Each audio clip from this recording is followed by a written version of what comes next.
joining everybody. There's a couple of familiar names in there. Mr. Bradbury, nice to see you. Anyway, today on today's webinar, we are going to be talking about the 5 things that you must know for online and offline marketing and how these will help you to get more out of your marketing spend. Firstly, let me make a few introductions. I've got some familiar faces, usual faces on the panel, which is myself, obviously, Craig Vile, the director of the Valpower Network, Anthony Jones, the sales manager of the Valpower Network. Afternoon, everyone. Mr. Facebook himself, Paul Long. Afternoon. And our guest appearance today is Simon Gates from Opening the Gate, who is a consultant to the industry, and Simon's going to be bringing some really good knowledge and some insights today, which I hope you're all going to find very, very interesting and very helpful. And we'll start that off actually just by talking about property data. And question is why are price reductions so high, and what can be done about it? So I'll throw that one straight over to you, Simon.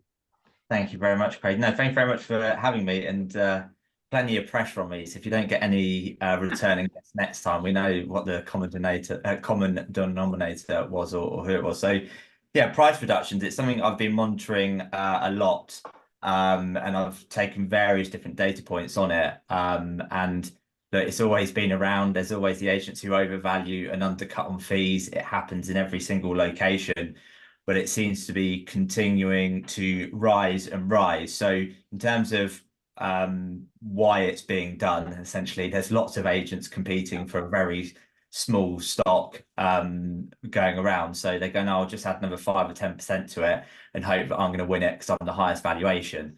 And I think when some agents think it just happens in their area, but it happens around the country. And just a few stats that I've put together in readiness for this webinar, but we can discuss through. So in April, price reductions were 22.5% higher than April last year, and they were 61.5% higher than the 6-year average for April.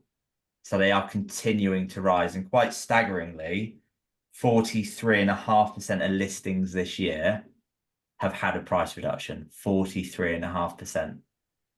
We were talking about that before, wasn't we? And we're starting to see that as well, because now that we've got access to the 20CI data, which tells us what's happening with that data, or what's happening with the valuations, we can see the date when an instruction was done, the date that the valuation, the date when the valuation was done, the date when the instruction was done, and if there's a price increase or a decrease and increase. So interestingly, now we're seeing a trend where the online valuation was done after the property was instructed, and then very quickly afterwards we see a price reduction, which kind of just validates exactly what you're talking about.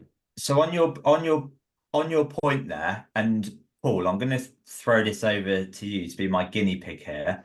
So let's say you're the seller, I'm the estate agent. We've agreed to market the property for £500,000.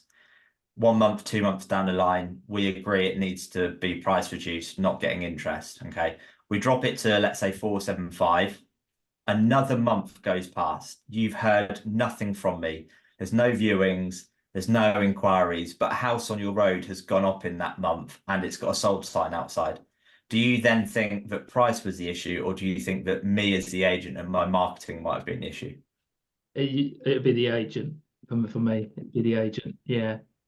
So that's why I think there's two angles to the price reduction side in terms of like what can we do about it, or what agents could be doing to help themselves. So to start with, data from Rightmove has shown that properties that reduce their asking price are 1.5 to 2 times more likely to change estate agents.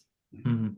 So again, Paul's got his house on the market. I've told him to price reduce. He reduces it, has no interest. He's then probably thinking Simon's the issue, not the price, hence why he's more likely to change. So any agents watching this, go after the properties that have reduced their asking price and target those ones because they are likely to change estate agents. And it's something we'll come on to later in terms of like direct mail and QR codes. But I think the thing as well for any agents watching this, when it comes to price reductions, there's nothing wrong with turning down an instruction. If they want too much money, they want a cheap fee, they're not that motivated, say thanks, but no thanks, and just get it second time round. Because again, some really useful, and I'm like verbal diarrhea here now, but I get excited when it comes to these kind of stats. Rightmove has said that a property that reduces its asking price is 20% less likely to sell versus one that prices correctly from the outset. So do I want to be the agent that puts it on at too much money and then has a reduced sticker next to it, looking like no one else wanted to buy it?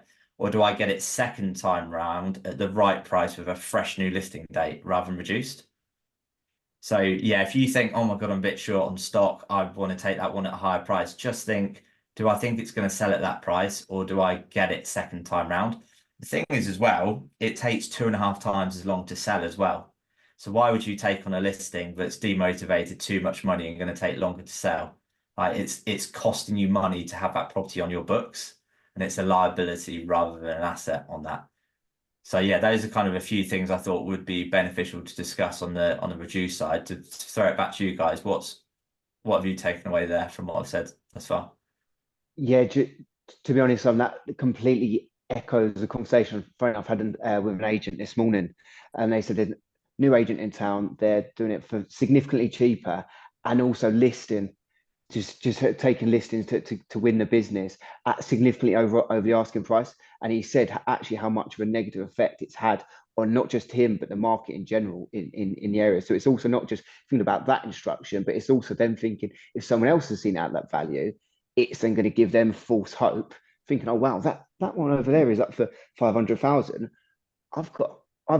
I know the title of property. I've got a conservatory. I reckon I could actually go get 520, 530. And then it just snowball effects from there. And he said that's what's happened. And it's caused such a pain. So it's also just thinking of the wider problem that it can also cause. Yeah. Yeah. What's the situation, Simon, with regards? Do you think one of the biggest problems is that agents aren't educating the client enough at the valuation on prices, or is it more a case of just agents going in and some of those are just overpricing to get the business? I think there's a massive education piece. I can never remember which side of the brain's which, but I'm that side of the brain that's very data heavy, if we can already tell from the stats I provided. But I'd be in someone's living room, Paul. Again, let's say you're the seller, and it's like, Paul, you said you want 500,000. There's no evidence suggesting that. Like the last house to sell like yours, it got £400 per square foot. If we get the price you want, it's £500 a square foot. How am I going to justify to a buyer and a surveyor that you're 25% more valuable than the same house that sold a year ago? But there's a have any of you guys heard of the endowment effect? Ever heard of that? No. So it's basically the endowment effect is where someone has ownership of something, they think it's worth a lot more than something they don't own. So Harvard did a study on it, and they said, "Oh, this mug, you buyers, what do you think it's worth?" They thought it's worth £1, the sellers thought it was worth £2, right? So again, over the years, the agents watching this, how many times have you heard a seller say it was a show home, the biggest plot on the street, the boiler's brand new, but it's 10 years old? Because they own it, they just get a bit deluded. So I think, yeah, there's a big education point there to go back to your question, Paul. And just on the reduced stats, for example, so you price it correctly from the outset, you've got a 76% chance of selling, Paul. If we go too high and end up reducing it, you've got a 56% chance of selling. What would you prefer, Paul? A 76% chance seller or a 56% chance? Yeah. Most sellers can go, well, I'll go with 76% chance. Right. That's why we need to price it at this level from the outset, because that's when we're going to get the most engagement. So I think that's a way that agents could be better storytellers on those statistics and use the living room to help educate them. Yeah, some good points. And just want to add one little point to this, because what we're talking about there is identifying when a property is on market. And what we've seen with some of the stats with the data that we now have access to is, as I mentioned before, sometimes when you do an online valuation, or when a homeowner does an online valuation, we just immediately assume that property isn't on the market. Whereas what we're actually seeing is sometimes the property is already on the market and they're just trying to get validation for the agent telling them that they need to reduce the price. So what does that mean to you if you're getting that lead? All we're saying is ask the question. So as part of the opening pitch that you say, ask them whether the property's on the market, as well as what motivated them to use the valuation tool today. Because if they're going through this process and they've instructed with somebody that they're not having a good experience with, that's now telling them that they need to reduce their price again or first time round, they're probably open to a conversation about switching. All right. So but if you don't ask, they'll skim over it. They won't raise it. You've got to bring it up. And I think just on a point there, Craig, this is slightly digressing, but going back a few years ago now, it used to really frustrate me when, Craig, let's say you're the seller, and I'm like, so Craig, what research have you done to understand what your property's worth? I've not done any research, Simon. Okay, you go on a tour around the property, and then you go, right, the evidence points towards the price being X, and you go, oh, well, I thought it's worth a lot more than that. Well, Craig, you told me half an hour ago you hadn't done any research. So what I started to do was print off the Zoopla estimate, because a lot of sellers would go, well, Zoopla said this. So when I was first in the living room, not saying this is a right or wrong strategy, but it worked for me, I'd print off the Zoopla estimate and put it in front of you on the coffee table and say, Craig, that's the estimate on your home from Zoopla. I've got my thoughts. I'd love to know what you think. And 9 times out of 10, the owner would open up and go, that's far too low, is it? Why do you think that? Or the one down the road sold for this. Whereas before, if I said, Craig, what do you think your house is worth? You go, well, that's what you're here for. You're the estate agent. Yeah. So again, it's kind of turning the narrative there on that. Yeah. Perfect. And then that leads in quite well to point number 2, because the key word you've said a couple of times there, Simon, is evidence. And obviously you need market stats, information to back up that evidence, and obviously show why you are the professional and why they should instruct you. So the average agent is achieving 96.1% of asking price at the moment. So the question is, how can agents use this stat to their advantage? Yes, there's a couple of ways of looking at it. So that data comes from the Zoopla House Price Index for March, if anyone wants to know where that data comes from. And just on that point, this data is so readily available. We've got, we're bursting at the seams with house price indexes in this country, whether it's Zoopla, Rightmove, On the Market, Nationwide, Halifax, ONS, like we've got like a dozen that come out every month.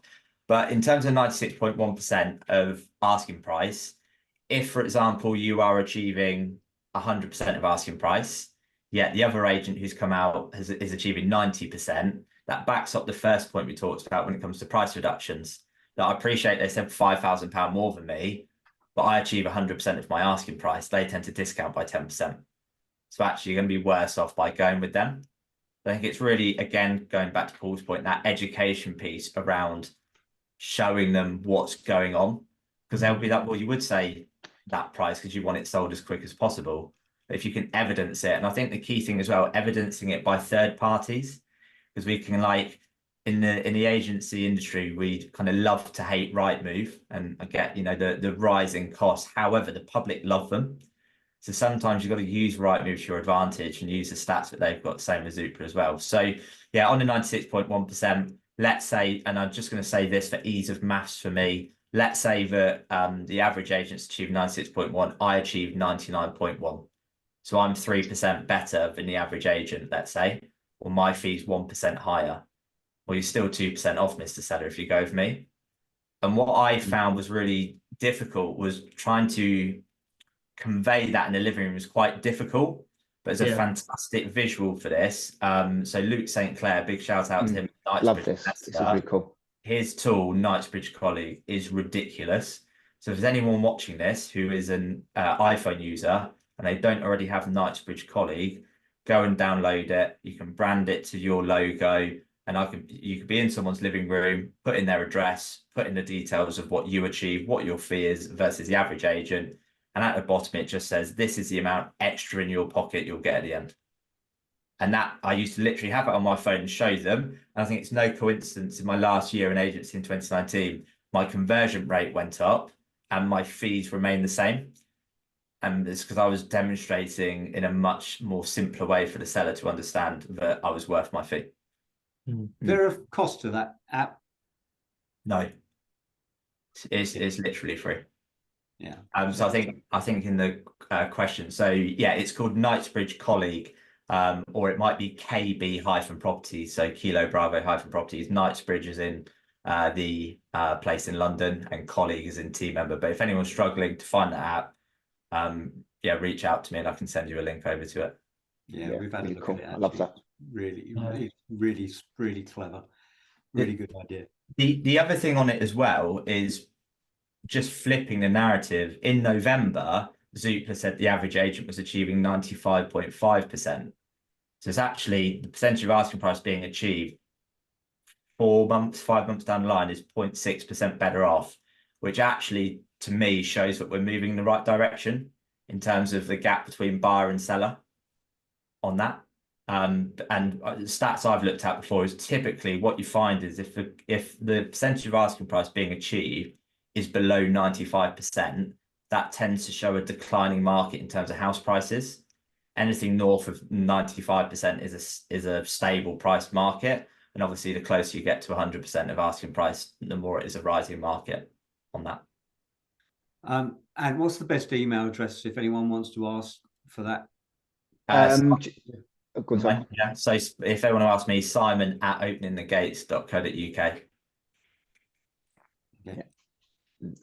And something slightly off topic, but obviously a lot of the time, I don't know what everyone's thoughts is here, Paul, you on the social side, and also Simon, a lot of the time, the key things or agents will make a lot of their marketing about them, saying, "Oh, we achieved this, if that makes sense." Like you've probably seen it so many times when you go into agencies, do this sort of consulting work. Would you recommend that sort of message? Who's going first, me or you, Paul? Well, but mine's quite short in that with any social media or any sort of business, lead with value. The whole conversation should start by leading with value and providing useful information and making putting that client in a better position they were before they had a conversation with you. But yeah, you're right. Those sort of adverts or posts or whatever you want to call them on social media really aren't going to get any notice. So that's my feeling on that. Well, Paul, just on that bit, if I, for example, had data that showed I achieved £10,000 more in my seller's back pocket, for example, rather than chest beating like I'm amazing, like is there a thing to like on socials in terms of making the client the hero? Like what could you do with an extra 10,000 in your back pocket? So is that the new kitchen or a holiday or paying stamp duty? Yeah, I love that angle. That's a great angle to work with. Like you say, how they could use and benefit from that money. The other way that works really well is sort of case studies. That can help people relate to the situation or the person or the move. And I think if you can present it in more of a story where you're saying we managed to save our client or get X more for our client, which meant that they could do this or do that. That's even more powerful as well. So yeah, I think that's a great way to present it and put a bit of a case study or story behind it as well. Because like when it comes to the online thing, that whole make the client the hero, make it a bit more sort of fluffy, like so rather than chest beating. Whereas I don't think there's anything wrong when being in the living room. For example, I used to use I hope Chris Watkin doesn't watch this, but I used to use Rightmove pie charts in the living room. I never whacked them in the front window or used them on social media because I didn't think that was the right place. But in someone's living room, I could say, well, I'm the most trusted and successful agent because I list the most and I sell the most. And here's the data from a third party to back it up. I think that's good in the living room to kind of go in for the kill. You're building the trust at that point, aren't you? Yeah. And get the interest. To get the interest, you kind of need to make sure you tap into what's in it for the client rather than you, as you say, just chest beating. They're not interested in you. They're not interested in what you've achieved. What they're interested in is what they can save, what's in it for them. So you've got to be, blend the two together a little bit so they get the confidence of you and your brand, but at the same time, the fact that you're going to be able to, by doing, I mean, at the end of the day, when somebody wants to sell their property, they want to sell it as quickly as possible, to make sure that they can achieve the property that they want to move into in a timely fashion. They don't actually see the money. It just gets transferred between solicitors, right? So the money doesn't actually go into their pocket. They just want to make sure that process happens in a timely fashion. Problem is that the only question that most of them have got to ask is, how much are your fees, right? They don't know any other question to ask. And I think, I know we'll come on to this later, but something which I've come to understand more and more, I think, but if you don't do any marketing to people long before they're ready to move, so let's say we were May 2024, Craig, let's say we don't know this, but let's just say you're going to move in May 2025. If the only marketing you see from me is in May 2025, I'm probably going to be one of 3 agents you get out, and you're going to choose on the highest valuation, the cheapest fee. But if I, for example, am promoting an instant vow tool through direct mail, social media, on my website, wherever, you click that instant vow tool and I get your details, I then nurture you for 12 months. Perhaps I'm the only agent you're having a conversation with. You come on at the right price with a better fee. And that's not because I've tried to sell anything to you. I've just nurtured that relationship and educated you and built that trust up. But I think too many agents want the here and now, who's listing today. And again, the problem with that is they then moan, but they want the low fee and the high valuation. But you get someone today who shows their head or their hand and says, I've done an instant vow. And then the agent will go, oh, they're not ready for 12 months. Brilliant. That's exactly what I want. Someone in my database rather than another agent's database. Yeah, I totally agree with that. And I think, some of the amazing things you can do now with certain messages, pre-framing people and nurturing them into seeing you as the agent that they need to work with. So like you said to Simon, you've got that period of time to put those specific messages in front of them and show your worth. So when you are called out and you're at that valuation, that they know all about you, what you've done, what you've achieved, who you've helped. You're not just another agent walking through the door with 2 or 3 others. Yeah, and there's some really interesting research from Simon Ledbetter and the Voice of the Agent survey. Don't know if you guys have read any of that or watched the webinars, but again, anyone watching this, go check out Voice of the Agent. It's a free survey that you can read. But he found that the average Joe Public can name 3 estate agents. So again, for anyone watching this, what are you doing so that if anyone was asked in the middle of the street, name me 3 estate agents in Newport Pagnell, what are you doing to be one of the 3 that comes up? Yeah, it's interesting. Been on one of his courses, actually. It was quite interesting.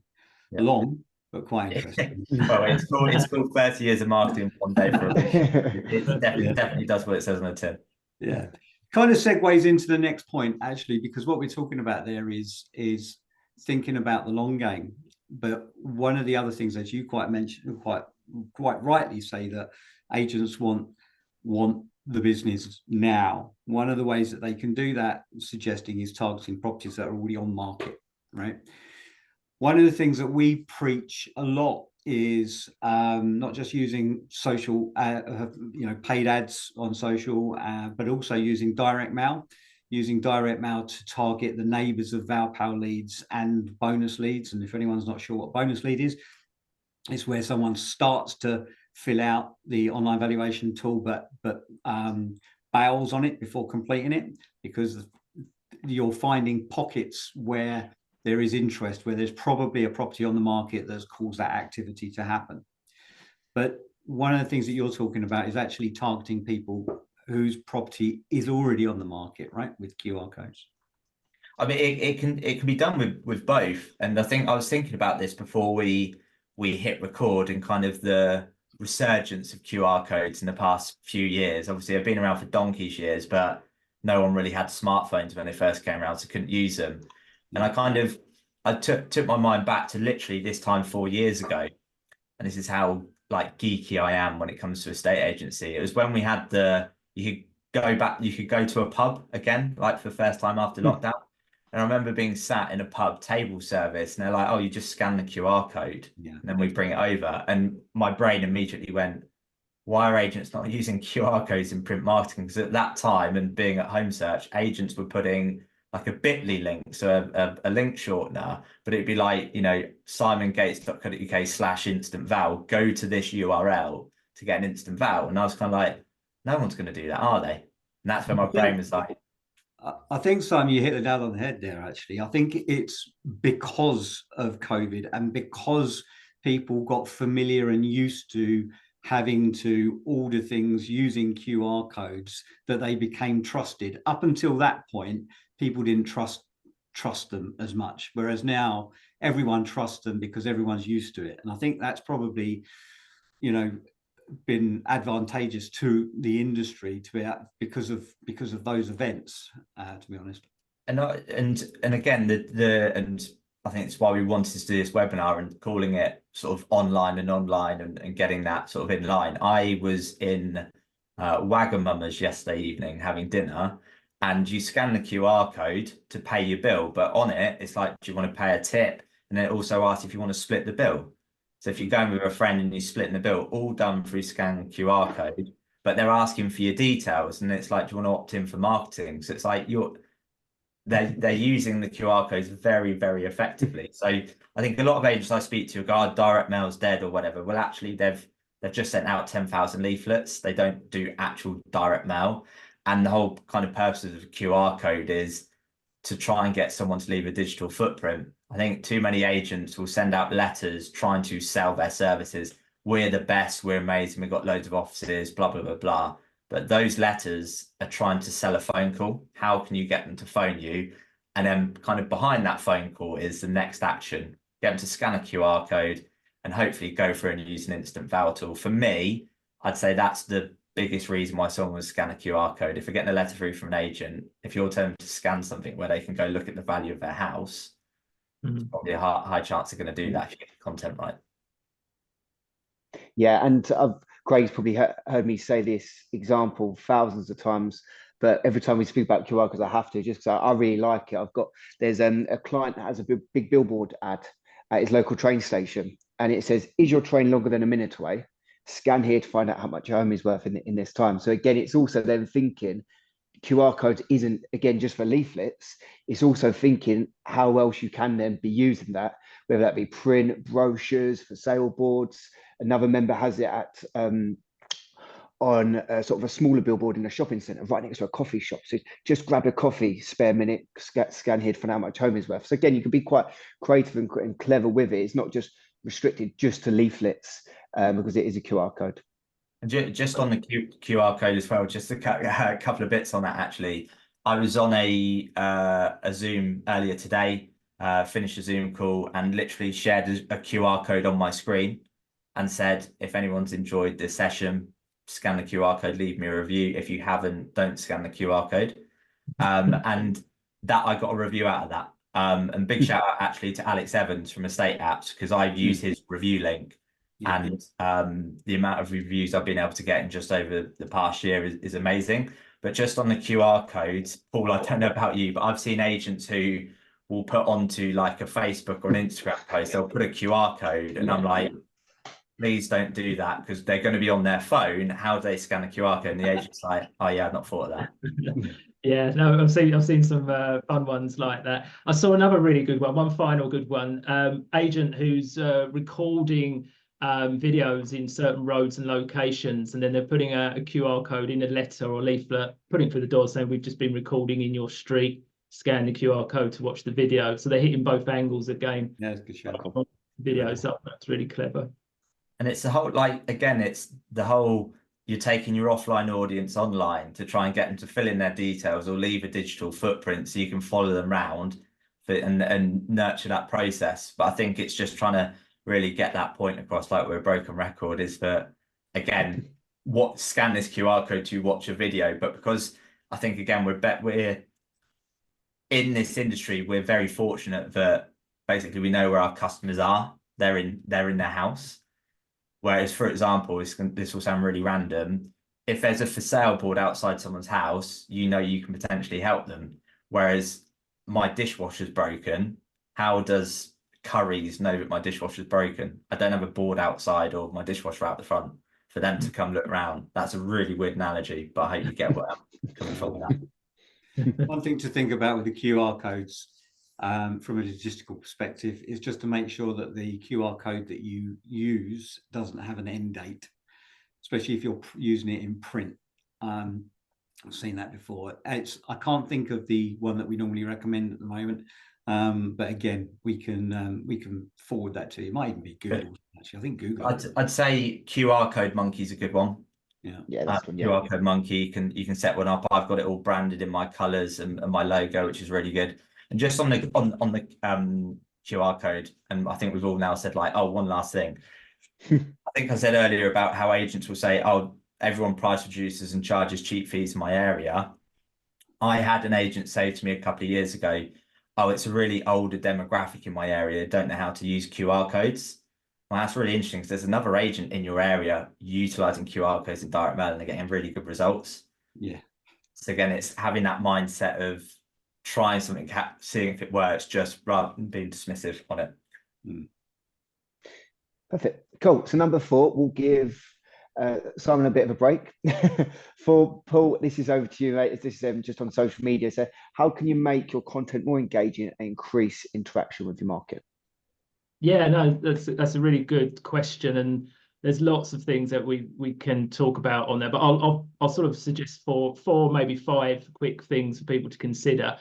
I think Simon's covered this a little bit at the start, which was not everyone's looking for property straight away or looking to move straight away, and some people might not even know that they're actually going to be moving soon. So actually with your content, I would say don't make it all about property. You want to sprinkle a few bits of content in there, which is probably local community connected. That works extremely well. Everyone in your town loves their town and loves to know what's going on and loves to support everything that's happening there. So when we look at what always works best with regards to getting the most engagement and getting the most reach for free, it's always local community. So that type of content is going to put you on the radar. One of the things that Simon did say was, how do you get remembered as an agent in your area when someone asks the question,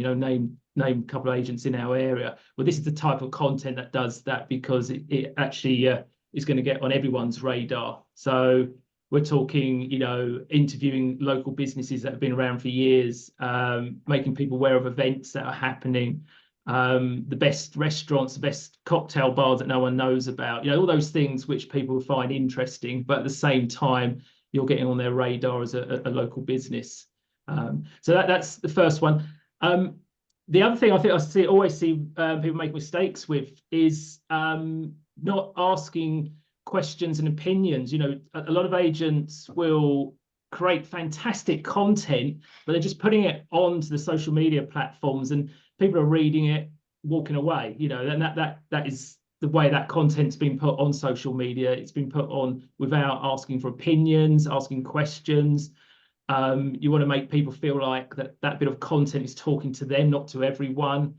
And that can be achieved just by asking a question, have you experienced this? Or who do you know who'd love a kitchen like this? Or what's your favorite part of the property that we've shown you so far? Is it the amazing bathroom or the garden? So really it's about creating content to increase engagement, get people commenting on that content. Paul? Yeah. Can I ask a question on that?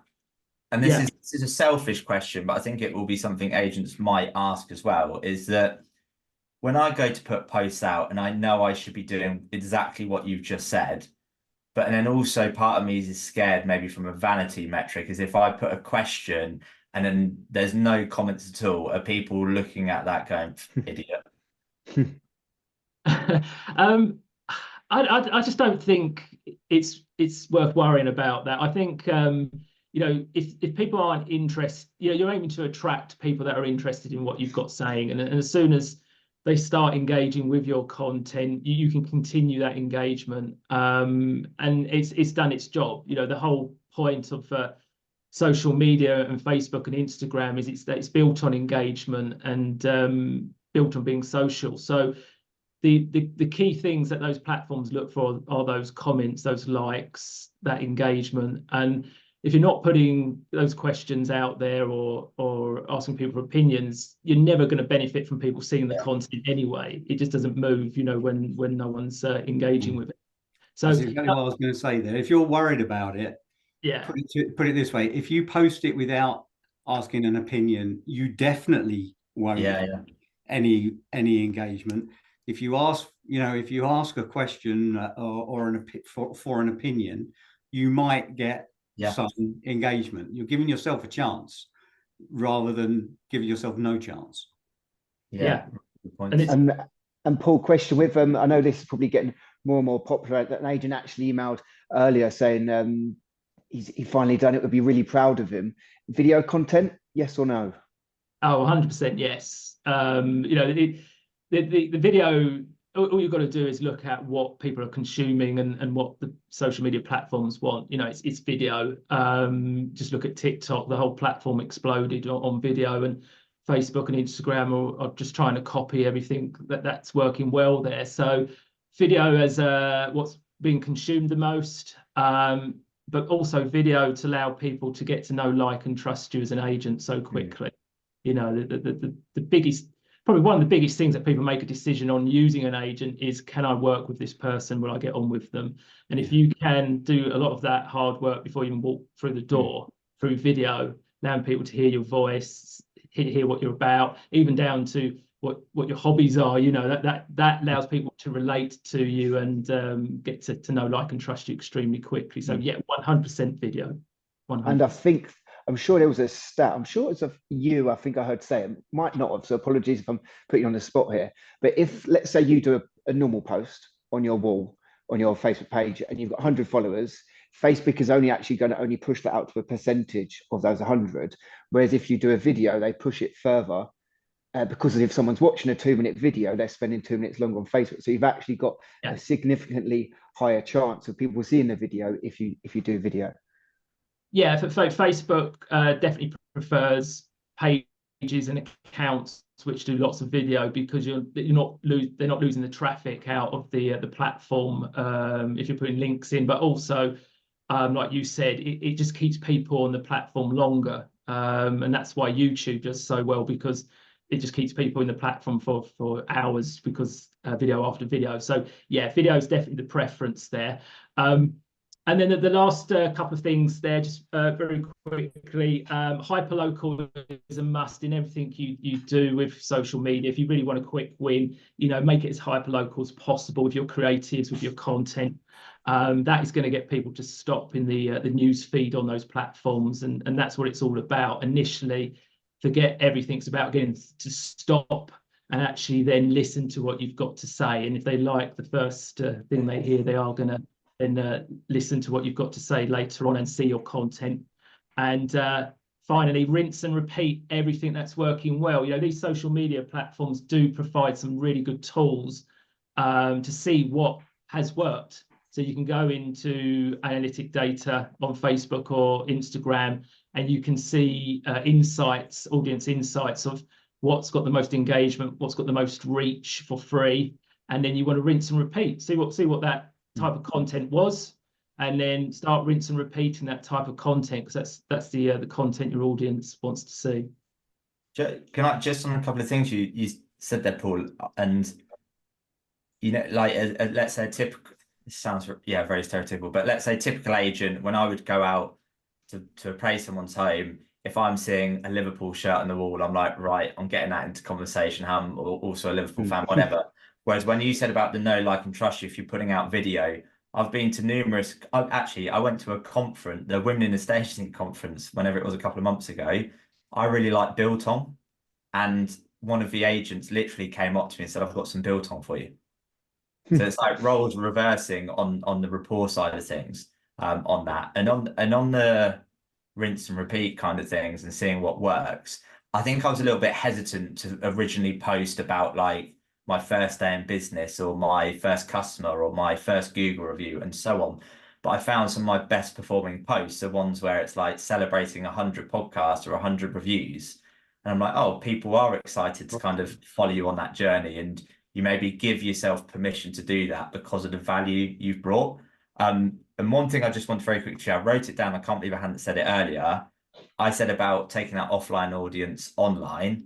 I've actually got a really good example of the flip reverse and being active in a community. So Paul, I think you'll love this. One of my clients saw in a local Facebook group, an anonymous member had said they were struggling to find a property to buy. This is what they were looking for.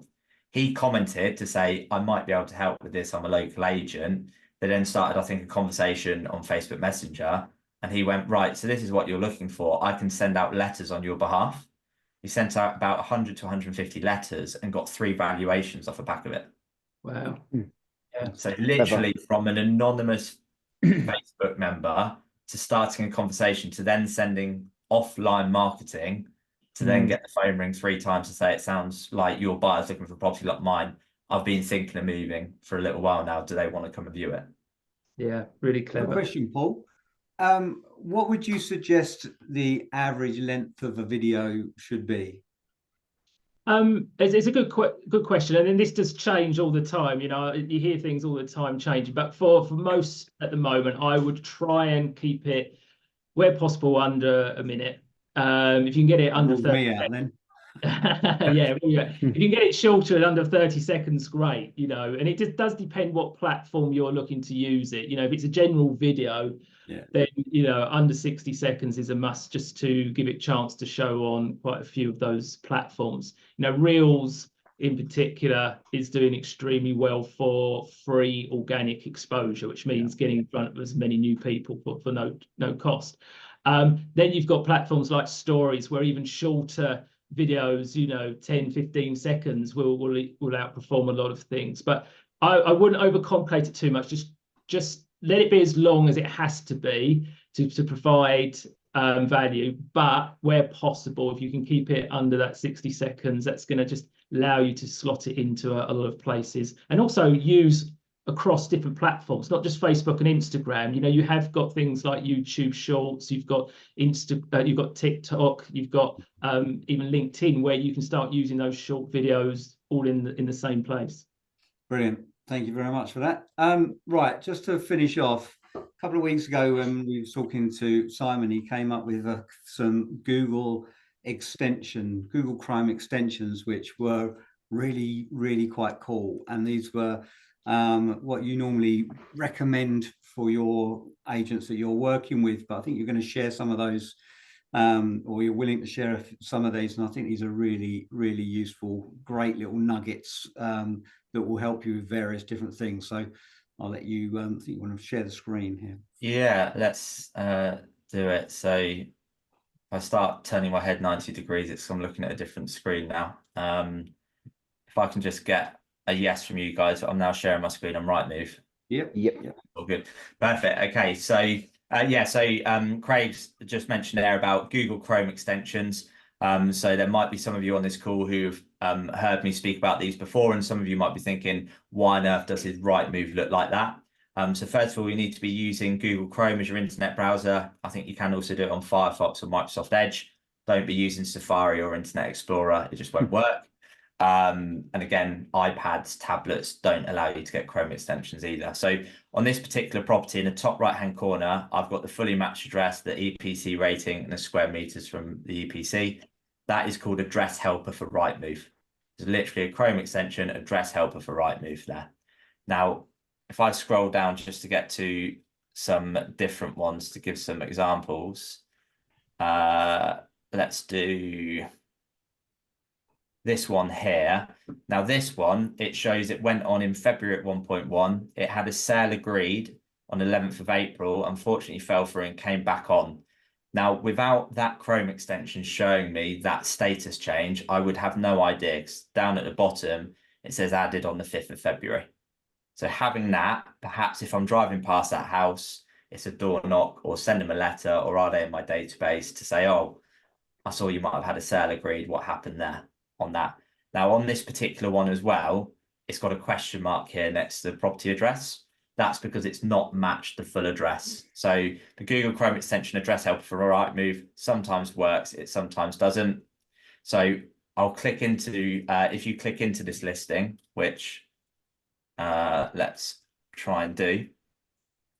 If I now open it up, there's two other Chrome extensions we're going to be looking at. One is property data on the right-hand side. It gives you lots of useful information. You can generate reports off the back of it. Can also sometimes get you the full address. And then at the top here, this bit, which says summary, market history, comparables, EPC, that is called prop bar. And prop bar's got the full address for me. So I now know it's Honeysuckle House. So there's no excuse to not get the full address of a listing without having to leave your desk. I wish 5-10 years ago, when I was going through Street View, driving past houses before lots of prop tech came out, I wish these things were available. Of course, there are prop tech providers out there as well that can get these full addresses. But these Google Chrome extensions, they're either going to be free or cost a few quid a month. That's it. So just to run through them again, so we've got prop bar here. We've got property data. If I just go back to here, you've got PATMA, which gives you any price or status change history. And then let's use this one here. So property log shows any price changes or if it's come off the market and come back on. So I can actually click view here on this one and it will show me. Oh no, what have I done? Hang on a minute. Where am I? It should be showing the previous listing, but it's not. What am I doing wrong there? Basically, what it should have done, anything can go wrong when it's live. When you click view here, it should go to the archive listing on that. And then if I show you, let's try and find, again, this one here. So started at 795, had a sale agreed, came back on, it then dropped its price. So without that extension, all I would know is reduce the 7th of December. And then property log down here shows me the actual price change and then the percentage amount as well. So just to run through those names, those Chrome extensions again, property log is this one. PATMA is this one, where the question mark is address helper for Rightmove. And then on a listing, you've got property data on the right-hand side. And then at the top, you've got prop bar. So there's 5 different Google Chrome extensions. Now, something else we're just going to add on this is that when you're on Rightmove, you'll see the Chrome extensions on the homepage. If you go to something like Zoopla, it's not going to show you the Google Chrome extensions on the homepage. Now, what I've done earlier in MK16, my home postcode, I've actually decided to click on the filters and choose all the price reduced properties. So these are all the price reduced properties that are on the market in MK16, and I've put them in order of most reduced. The reason I've done that is we said right at the start of this conversation, reduced properties are more likely to change estate agents, so some really good ones to go after. And then one I clicked on earlier, this particular one, the Chrome extensions now plugging because I've actually clicked into the listing. So started at 575, dropped to 550, then dropped to 525. And if I click on summary, prop bar has shown me that it's 68 Silver Street. Simon, a couple of people are asking whether or not there's a lettings version. Good question. Let's have a look. It definitely does a price history, and I don't know if it does the other bits on it. So lots of question marks coming up on these. Sorry, I put you on the spot. No, that's right. So yeah, so look, so that one's got the full address. It's got the price change history as well. So that's actually showing when it was on the market before. So actually, just thinking out loud there for whoever asked that question, let's say this particular property here is obviously vacant. Now that's gone up £55 since it was last on the market 2 years ago. So I'm just thinking out loud now. Imagine that relisted and it showed me it relisted at the same price. If I could obtain a landlord's details, I might be thinking, can I try and get in contact with them and say, why have you not increased the price when rental prices have gone up? There are ways you can get portfolio landlord details as well. But yeah, it does show price changes, and by looks of it, sometimes it shows full addresses. Let's just click on this one. and see. So I'm really going off on a tangent here. So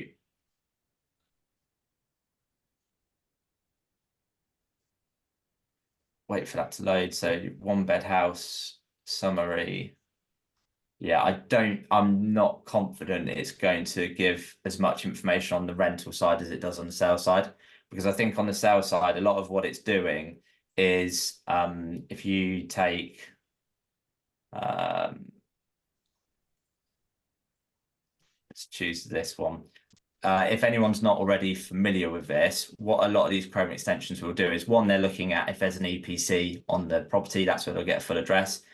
But if you scroll down, of course, you've got things like EPC, you've got a brochure, floor plans might give a full address. But typically, when you click on property sale history, that will give you the full address. And what I mean by that is you just link them up. So around 50% of properties have transacted since January 1995. And if they have, there'll be a sales history here. So that one, 205,000, 1997, if I click go to nearby sold prices and go to the one that said 205,000, 1997, there it is, number 14 Park Avenue.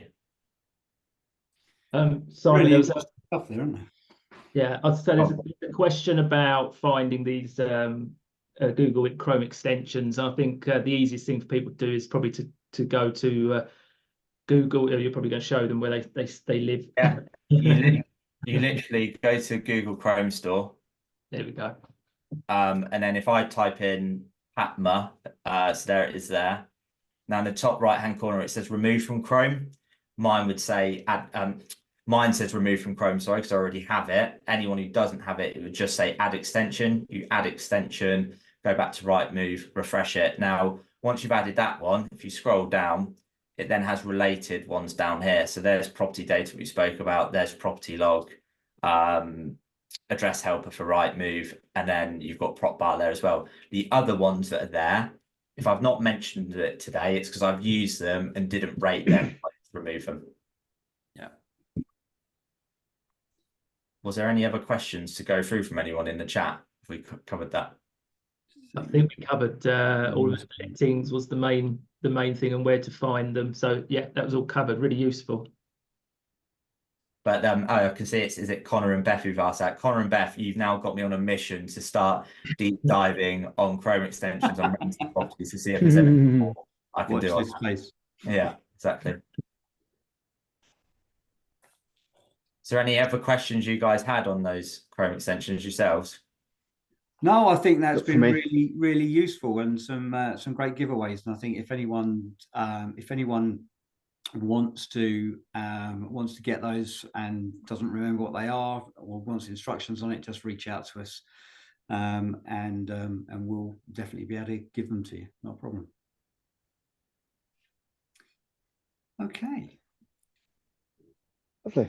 And if you want to finish off on anything, Yeah. So thanks, Simon. Thanks, Paul. Hopefully everyone has found it helpful. But if anyone does have any other questions that they might think of following the webinar, just pop over an email to team@valpower.co.uk, and then if it's for Simon, for Paul, we'll pass it through to the guys, and they'll be able to help with anything that's related. But thanks everyone for attending. Hope they found it helpful, and hope to see you all next time. Thanks, everyone. Take care. Thanks, Thanks, guys. thanks, Bye. Simon.